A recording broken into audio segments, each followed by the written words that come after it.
जी viewers, इसमें देखते हैं कि गैबा जो है वो कैसे बना सेल के अंदर। अच्छा, सबसे पहले क्या हुआ कि ग्लूकोज जो था वो सेल के अंदर एंटर हुआ और ग्लूकोज को जो है सेल ने कन्वर्ट किया पायरुवेट में।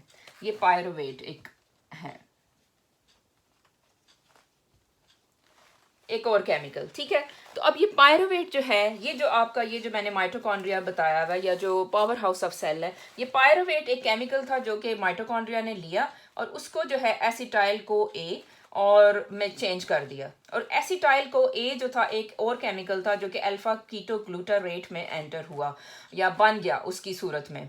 और इस प्रोसेस में जो चीज़ें यूज़ हुई वो थी B6 मैंगनीज और आयरन, ठीक है। और अल्फा कीटोग्लूटारेट जो है फिर उसके बाद वो बाहर आया सेल में, सेल के अंदर यानी साइटोप्लाज्म में ये आ गया और वो जो है ग्लूटामेट में कन्वर्ट हो गया और विटामिन B6 की मदद से। अच्छा, ग्लूटामेट जो था वो अगेन मैग्नीशियम और विटामिन B6 की मदद से फिर जो है वो गाबा, जो कि एक उसका जो एंड प्रोडक्ट थी, एक एंड प्रोडक्ट या उसका जो मतलब जो उसका केमिकल था एंड में जो बनता है, वो उसकी सूरत में जो है वो हमारे सामने आ गया। अच्छा व्यूअर्स, अब इसमें सारी कहानी बताने का मकसद ये है कि देखें कि अगर जो है किसी भी स्टेज पे ये सारा प्रोसेस जो है ये जो हो रहा है कॉम्प्लेक्स सेल के अंदर हम डिस्टर्ब कर दें। जैसे फॉर एग्जांपल ग्लूकोज जो है वो सेल के अंदर ही एंटर नहीं हो पाता। जैसे फॉर एग्जांपल जैसे मैंने आपको बताया था कि इंसुलिन रेजिस्टेंस जो है वो लोग हो जाते हैं, यानी जो बहुत ज़्यादा स्ट्रेस में जैसे फॉर एग्जांपल रहते हैं या जिनमें जेनेटिक टेंडेंसीज होती हैं, तो उसमें क्या होता है कि इंसुलिन जो है आपको चाहिए होती है ग्लूकोज को सेल के अंदर एंटर करने के लिए। लेकिन कभी क्या होता है कि भाई ये इंसुलिन की जो मतलब जो लेवल है वो हमारे ब्लड में इतना ज़्यादा रहता है कि वो सेल्स जो होते हैं वो बिल्कुल तंग आ जाते हैं इंसुलिन से और वो उससे जो है इंसुलिन से रिस्पॉन्ड ही नहीं करते। यानी फिर वो अगर सेल इंसुलिन की तरफ रेजिस्टेंट हो जाएंगे तो फिर क्या होगा कि ग्लूकोज जो है वो सेल के अंदर नहीं जा पाएगा, क्योंकि इंसुलिन जो थी वो काइंड ऑफ आप समझेंगे कैरियर था जो कि सेल को ग्लूकोज देता था। लेकिन अगर आप कैरियर से ही हो चुके हैं मुतनफ़र, तो फिर क्या होगा कि ग्लूकोज आपके सेल में नहीं जाएगा। तो जब सेल में ग्लूकोज ही नहीं जाएगा तो फिर क्या होगा कि ग्लूकोज सेल को नहीं मिलेगा और वो जो उसने केमिकल्स बनाने थे वो नहीं बना पाएगा। तो इस सूरत में जैसे हमें गायबा हमें मिला तो वो तभी मिला कि जब ग्लूकोज सेल के अंदर एंटर हुआ। इसका मतलब है कि ये एक नॉर्मल प्रोसेस है कि जिसके ज़रिए से जो हुआ। अच्छा, अब जिन लोगों को इंसुलिन जो रेजिस्टेंट जो लोग हो चुके हैं, अब इसके ऊपर भी मैंने आपको काफ़ी वीडियोस दी हैं, अगर आप पीछे जाके वीडियो मेरी देखें, डायबिटीज़ टाइप 2 की वीडियो देखें, आप इंसुलिन की वीडियो देखें, तो उसमें आपको ये प्रोसेस जो मैं बता रही हूँ आपको ज़्यादा बेहतर समझ आएगा। अच्छा, अब जो लोग इंसुलिन रेजिस्टेंट हो चुके हैं, जैसे फॉर एग्जांपल उनके blood sugar levels up and down होते रहते हैं, तो उनमें भी जो है एनजाइटी जो है फिर वो इस वजह से जो है वो ज़ाहिर होती है। तो उसको कैसे हम जो है वो डील करें। अच्छा, इस पर आप एक मेरी वीडियो देखें जो थी वो प्री डायबिटीज़ पे थी और उसका नाम था कि ब्लड ग्लूकोज नहीं, उसका नाम था ज़ियाबतीस होने वाली है या शुगर होने वाली है, ये इसका नाम था वीडियो का। ये वाली आप वीडियो देखें, आपको ज़्यादा बेहतर समझ आएगा। तो देखिए, फिर एक एंजाइटी की वजह जो हमारे सामने आई वो इंसुलिन का रेजिस्टेंट बॉडी में है और ग्लूकोज जो है वो सेल्स में एंटर नहीं होता, इसलिए जो है वो सेल्स वो वाले केमिकल्स नहीं बना पाते जिसकी वजह से आप रिलैक्स फील करें। तो सबसे पहले हमने ये लर्न किया। अच्छा, दूसरे नंबर पे देखें, हमने अब ये एसिटाइल को ए को जब अल्फा कीटो ग्लूटारेट में मतलब कन्वर्ट किया तो उसके लिए हमें चाहिए था आयरन और B6 और मैंगनीज। अब अगर किसी की बॉडी में जैसे एनीमिया है, आयरन की कमी है, विटामिन B6 वो लेता नहीं है, फ्रूट्स वेजिटेबल्स वो खाता नहीं है, मैंगनीज जो है वो सारे आपके ये जो नट्स वगैरह होते हैं उसमें होता है, तो मैंगनीज अगर कोई नहीं लेता तो फिर भी ज़ाहिर है कि ये वाला जो प्रोसेस है कन्वर्जन का वो भी ये नहीं होगा। अच्छा, फिर इसका जो एंड में जो है हमने जो देखा था वो ये था कि ग्लूटामेट जो है वो गाबा में कन्वर्ट हुआ। वो किसकी मदद से हुआ? वो मैग्नीशियम की मदद से और विटामिन B6 की मदद से। तो यहाँ तक हमें समझ आ रही है कि ये सारी चीज़ें जब एक मुनासिब मिकदार में हमारी बॉडी में मौजूद होंगी, यानी कि magnesium, vitamin B6, iron, manganese, तो जो है हमारी बॉडी में गाबा की प्रोडक्शन होगी। यानी अगर किसी भी लेवल पे ये चीज़ें यानी उसमें जो उसको मतलब ग्लूकोज को गाबा में कन्वर्ट कर रही हैं, वो किसी भी लेवल पे ये सब चीज़ें जो कम हैं तो फिर वो गाबा हमारी बॉडी में प्रोड्यूस नहीं हो पाएगा। तो इसको आई होप कि आप लोगों को ये समझ आई। ये ज़रा इजी सा मैंने करके आपको बताने की कोशिश की है। इससे पहले मैंने आपको मैग्नीशियम पे एक वीडियो दी थी कि मैग्नीशियम की कमी से जो है वो क्या हालात होते हैं, तो आपने देखा कि मैग्नीशियम जो है वो आपकी एंजाइटी को जो है वो कंट्रोल करने में कितना ज़्यादा रोल जो है वो दे रहा है। तो ठीक है जी। अच्छा, अब इसके अलावा चलें, अभी हमने बात की कि ये विटामिन B6 की कमी से भी हो सकता है कि वो गैबा की प्रोडक्शन डिस्टर्ब हो जाए, मैग्नीशियम की कमी से भी हो सकता है, मैंगनीज की कमी से भी हो सकता है।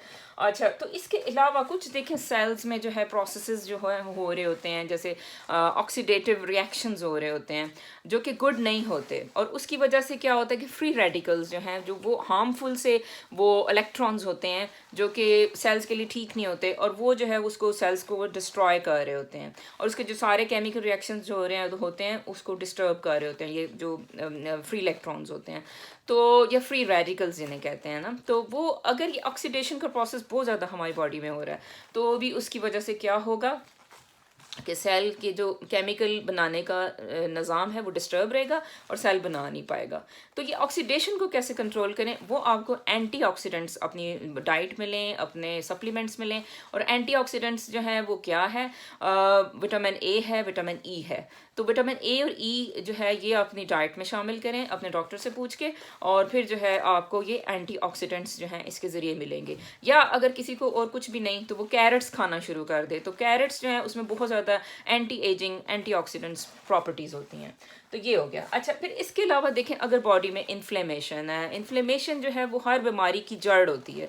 अच्छा, इन्फ्लेमेशन या सोजिश जिसे आप कहते हो ना, जब भी आपकी बॉडी जो है आप उसका रुझान सोजिश होने की तरफ या इन्फ्लेमेशन की तरफ बढ़ता है, आप बीमार होना शुरू हो जाते हो, कोई भी बीमारियां जो है आप पे हमला आवर कर देती हैं। अच्छा, तो अब इन्फ्लेमेशन को कैसे रोकें? आप अगर बॉडी में अगर ये जो चीनी बहुत ज़्यादा आप खाते हो तो चीनी का मिकदार जो है वो कम कर दो, और ये सारी ये जो मतलब रिफाइंड शुगर खास तौर पे इसको आप कम करें। ब्राउन शुगर लें तो चलें, वो ज़्यादा बेहतर है। और इसके अलावा ये जो सफ़ेद आटा है या ये जो सफ़ेद मैदे की बनी हुई जो चीज़ें हैं ये आप कम कर दें। ब्रेड्स वगैरह, पेस्ट्रा और इस तरह की पेस्ट्रीज़, केक्स, इनका इस्तेमाल कम कर दें। और ये जो ब्राउन ब्रेड वगैरह अगर आप इसकी तरफ जो है ज़्यादा जो है वो अपना मतलब उसका इस्तेमाल ज़्यादा लाएं तो फिर ये भी चीज़ जो है आपकी बॉडी में इन्फ्लेमेशन को कम करेगी। अच्छा, इसके अलावा इन्फ्लेमेशन जो है स्ट्रेस को कम करें तो भी बॉडी में जो है इन्फ्लेमेशन कम हो जाती है। तो ये चीज़ें हमने आज लर्न की। अच्छा, चलें अभी जो है मैं आपको कुछ फूड्स बताऊंगी जो कि आप खाएं। जाहिर है कि देखें अगर जो है मतलब कुछ फूड्स खाने से भी हमारी बॉडी में गाबा जो है उसकी प्रोडक्शन इंक्रीज हो रही है, तो ज़ाहिर है वो क्यों ना हम फूड्स खाएं। अच्छा, अब देखें इसमें फूड्स जो हैं अब डिफरेंट, जैसे होल ग्रेन्स जो है एक है, फावा बीन्स हैं, और वॉलनट्स हैं, आलमंड्स हो गए यानी कि ये जो बादाम होते हैं, सनफ्लावर के सीड्स या सूरजमुखी के सीड्स। अच्छा, फिर टमाटर हैं, बेरीज हैं, ब्रोकली है, आलू हैं, और ये सारे जो है ये आप फूड्स अपनी डाइट में इम्प्रूव करें तो आपकी बॉडी में जो है वो गाबा की प्रोडक्शन जो है वो बढ़ना शुरू हो जाएगी। इसके अलावा स्लीप जो है उसको भी इम्प्रूव करने की कोशिश करें तो भी जो है गाबा की प्रोडक्शन या गैमा अमाइनो ब्यूटाइरेट जो है, जो रिलैक्सिंग एक केमिकल है, उसकी जो है प्रोडक्शन जो है वो बढ़ जाएगी। तो इस तरह से। अच्छा, इसके अलावा डीप ब्रीदिंग जो है मैंने आपको बताई शायद पिछली किसी वीडियो में, डीप ब्रीदिंग भी जो है वो गाबा की प्रोडक्शन को जो है वो इम्प्रूव करती है। बल्कि कुछ लोगों ने एंजाइटी के बारे में जो आपके सवाल थे वो मेरे से पूछे तो मैंने उन्हें 2 चीज़ें या शायद 3 चीज़ें उन्हें कहा कि एक तो सुबह उठ के जो है गहरे सांस लो 8 से 10, और इसके अलावा पानी जो है वो दिन में कोई 8 से 10 ग्लास पियो, यानी कीप योर सेल्फ हाइड्रेटेड।